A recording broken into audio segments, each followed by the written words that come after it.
Hey everybody, welcome to this edition of Mind Chimes. I'm glad to be back online. I had a little problem with my wireless and now it's back up and running really well, so I'm excited. Hats off to my tech assistant, Kia, who was nice enough to walk me through some of the snafus and with wireless connection. But anyway, so let's get on with the business at hand. So I know that like a lot of people are politically exhausted, but beneath this fatigue, something volatile is forming.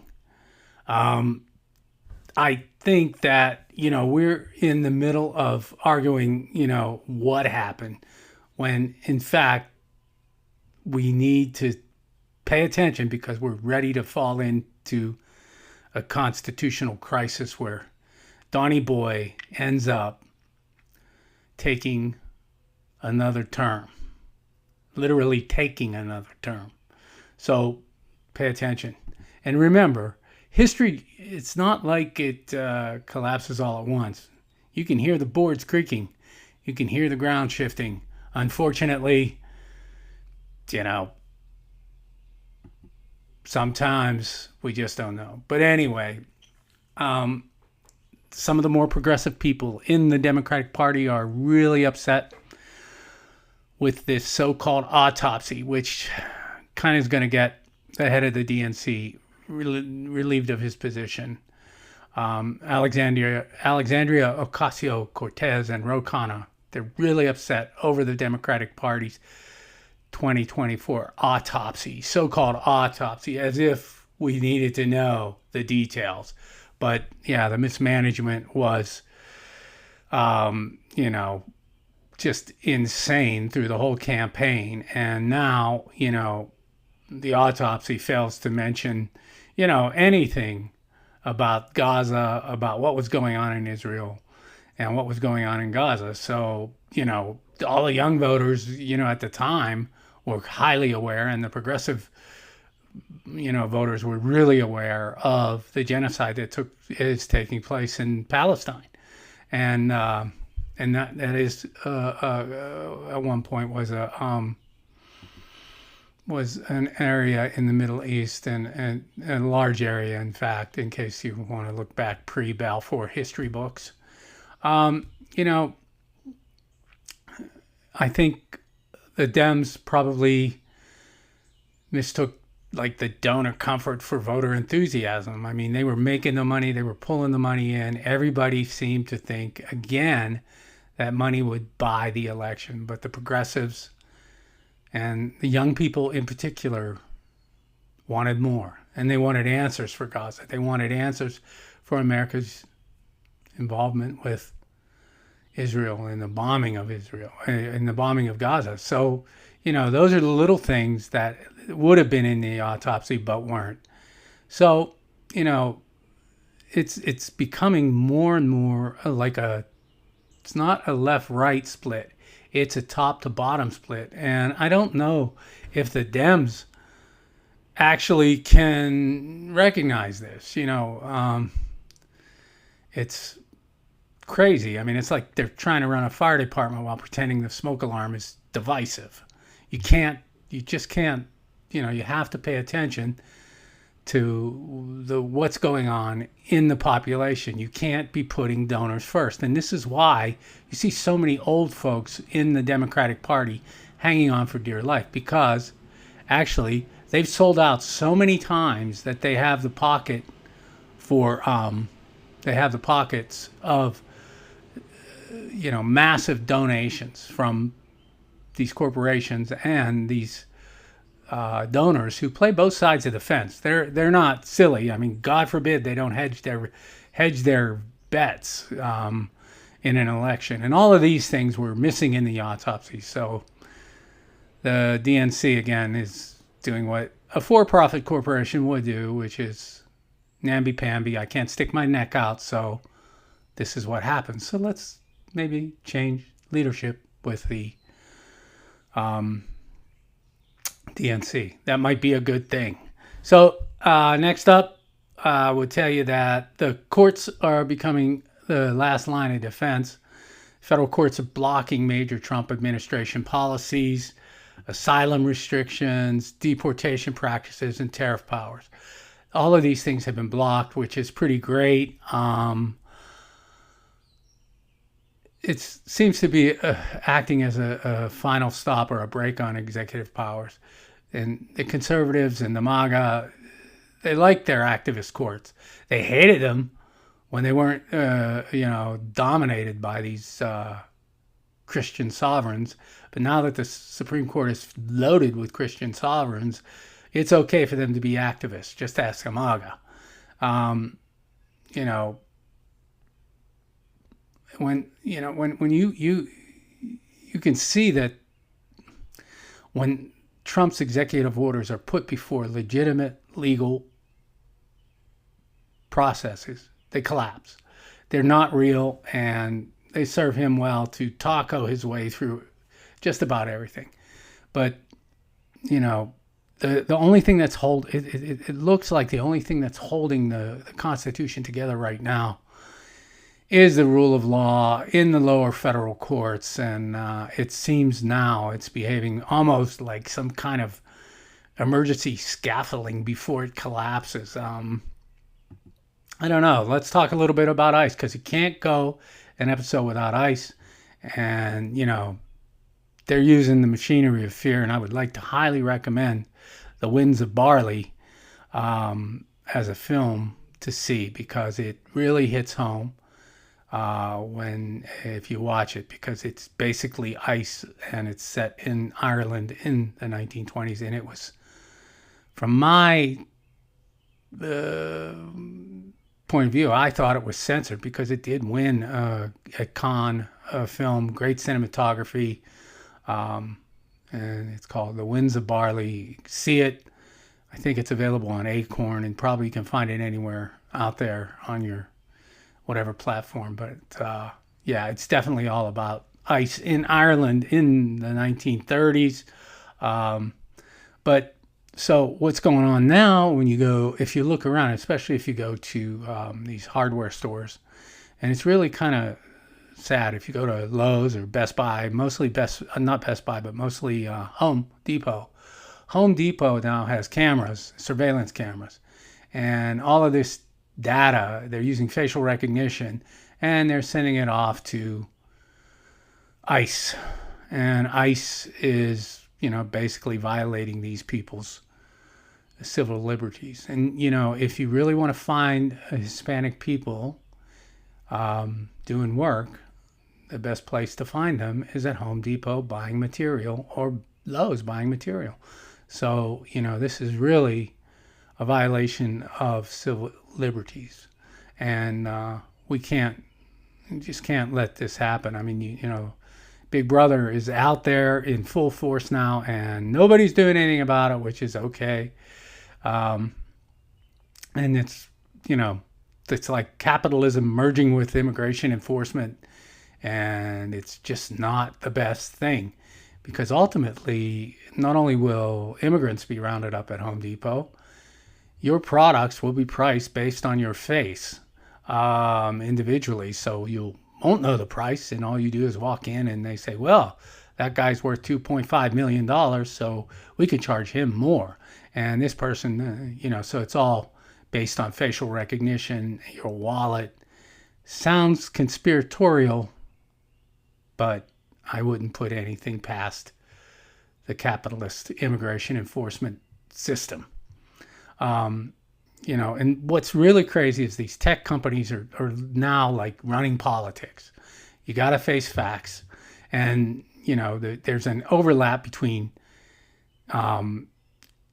AI lobbying and national security rhetoric. Everybody's worried about, what about AI? What about AI? But I don't know. Those are the big issues of the day. Hopefully you could follow me along. I came in, and I've been having problems, with my internet here, and it's kind of weird. But anyway, Never mind that, but the progressive energy outside the Democratic establishment. Now, this is a story that's not being reported by mainstream media because mainstream media is only interested in funders, big wallets, big whales funding the ads for the Democratic Party. But labor is starting to organize. Their May Day strikes and discussions, abortion rights mobilization. They're trying to get the youth dissatisfaction and putting it all together in a formal progressive group. Now, I love labor unions, but I've always had a problem with them because they always balk on universal health care. Because when union guys are paying their dues, they like to say, well,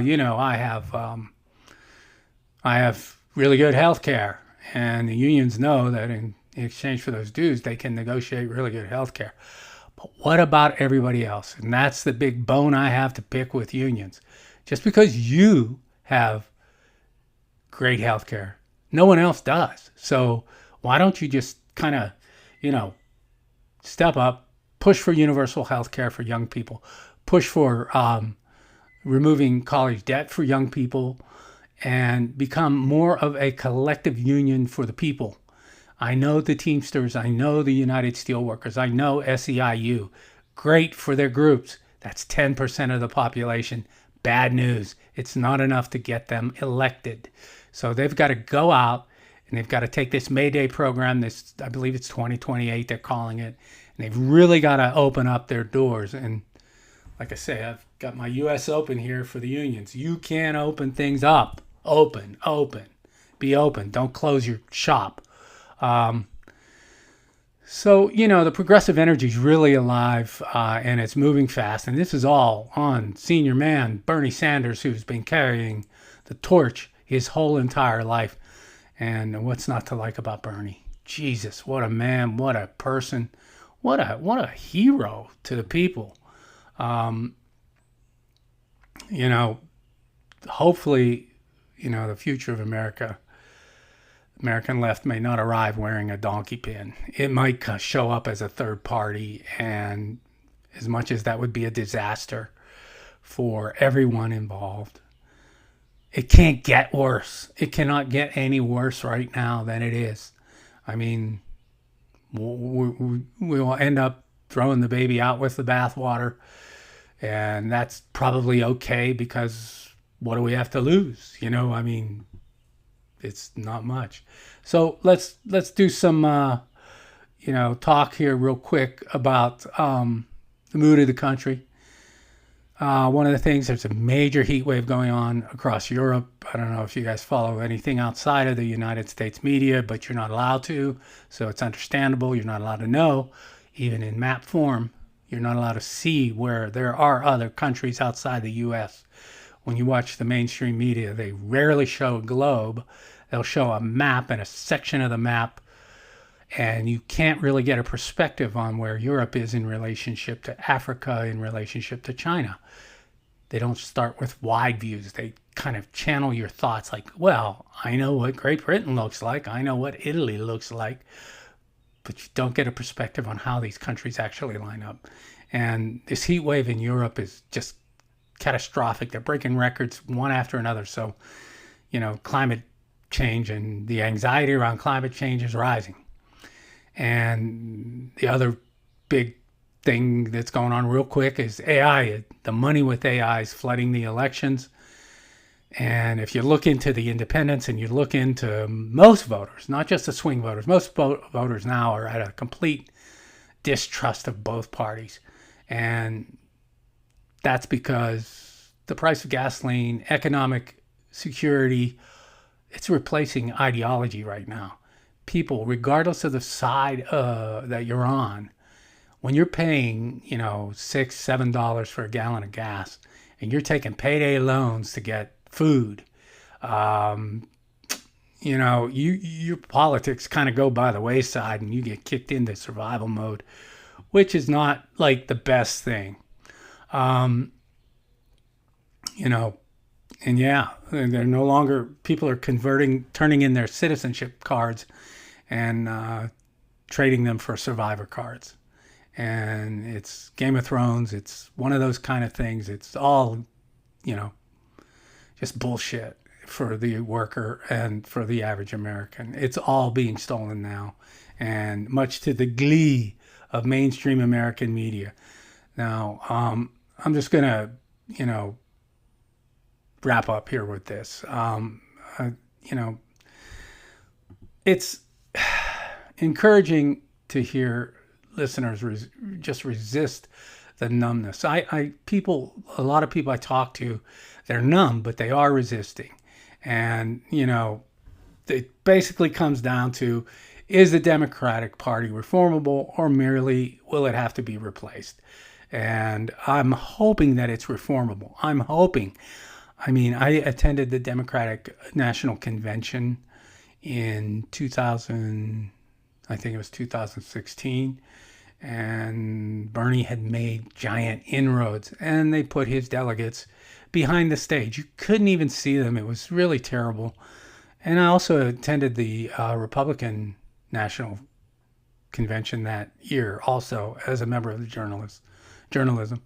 And we went there. We covered both conventions, and the Republicans put on quite a show. There was water. There were kiosks. It was a real event. It was properly run. And the Democrats were, slipshod, pushing Bernie behind the stage. There was no water available. It was the hottest day in Philadelphia that I could ever remember. And so the media was left to fend for itself, especially independent media, which I was part of and invited into, and they just kind of shrugged everybody off. So I went over and talked to the New York Times reporters, and they didn't even have any water. So, will the Democratic Party stop begging for money and start looking at the people and give the people what they want? That's where we are. Bottom line, that's where we are. And, people are looking at Tallarico now in the Democratic Party. Looks like the perfect candidate in every way. Unfortunately, America has a lot of D- students, and that's why we got in this place where we are right now. Tallarico's a wonderful person and probably a decent vote in Texas. Get out there and vote for Tallarico. But those D- students, they look at him and they think posh. They think it can't be. They've called him a vegan. They've called him all kinds of names already. The last honest man is named Tallarico, and he is in Texas. You may be able to vote for him if you're in Texas. I would go out there and campaign for him, donate some money to him. And I hope he grows some stubble, because right now he's looking a little posh, looking a little bit sketchy. And when the D- student, see, I consider myself a C+ student. When a D- person sees a person like that, they see a plan. They see someone who's going to rip them off. Whereas a C+ student looks at Tallarico and says, wow, he's speaking some truth to me, and hey, hell, it's an opportunity for everybody to do better. That's the fine line between MAGA and ordinary people who want a better life for everybody. It's one grade. It's D- versus C+. And that's where most of the people are in America. You A students out there, God bless you. I used to pass the ball to you in gym class, and it was fun. And I'd watch you wobble around and miss the rim. And it was fun. But that's, A+, A class, A students, wonderful. Academic prep people, wonderful. They do the science work. They do everything for us. I want them to run the show properly. But the problem is, you've outsmarted yourself with private schooling, with magnet schooling, and you've put far too many people in the public system on the D- track. And you get 3 or 4 generations in on D-, and honest to God, it's nothing but hate and anger and resentment for everything that's been done to them. It's one of the things that the Democrats need to come clean with and need to understand. A+ students, they have their place. They're caretakers of society. Do it with some skill. Do it with some style. Don't be so foolish to look down your nose at a D- student. Don't be so foolish. And this is coming from a C+ student who's telling you, I know these D minus students, they're a rough crew, but you can win them over. And, I'm just passing the ball to you in gym class, A plus students. Now, I know your skin's white. I know you're wobbling around. I know you're driving around in decent cars and you got a comfortable life, but you got to get off the fucking schneid.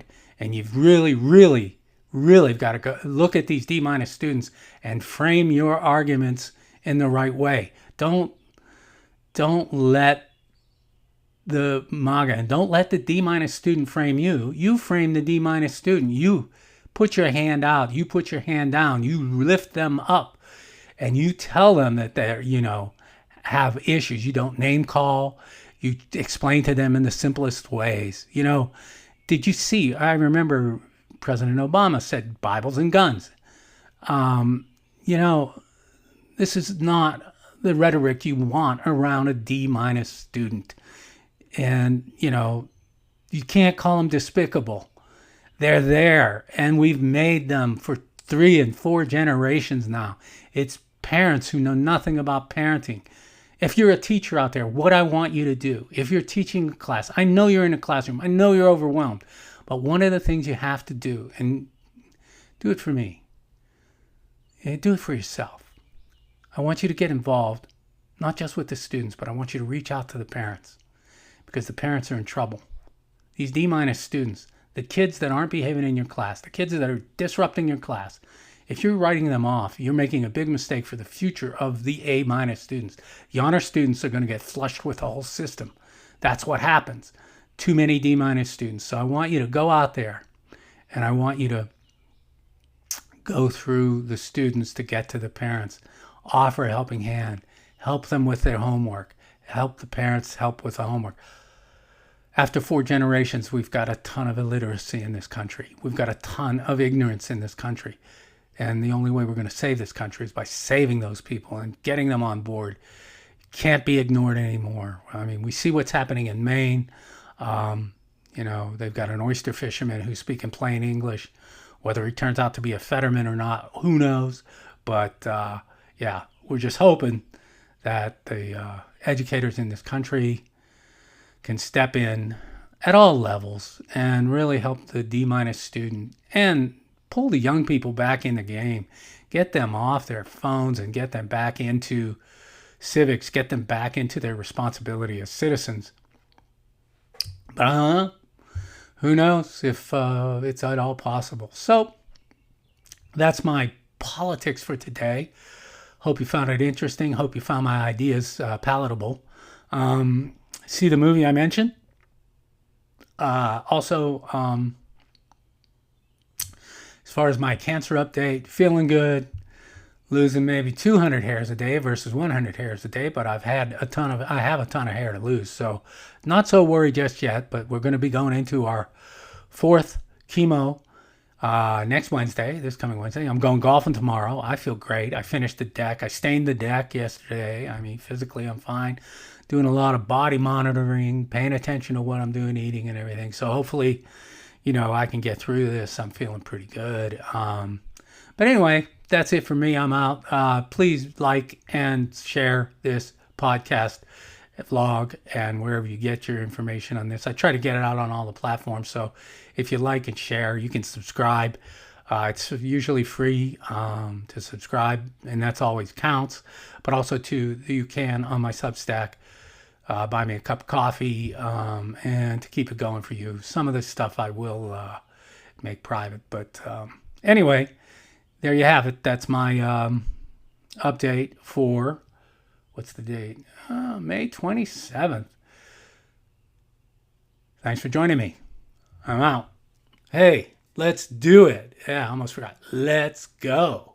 All right. That was fun. Hope you liked it.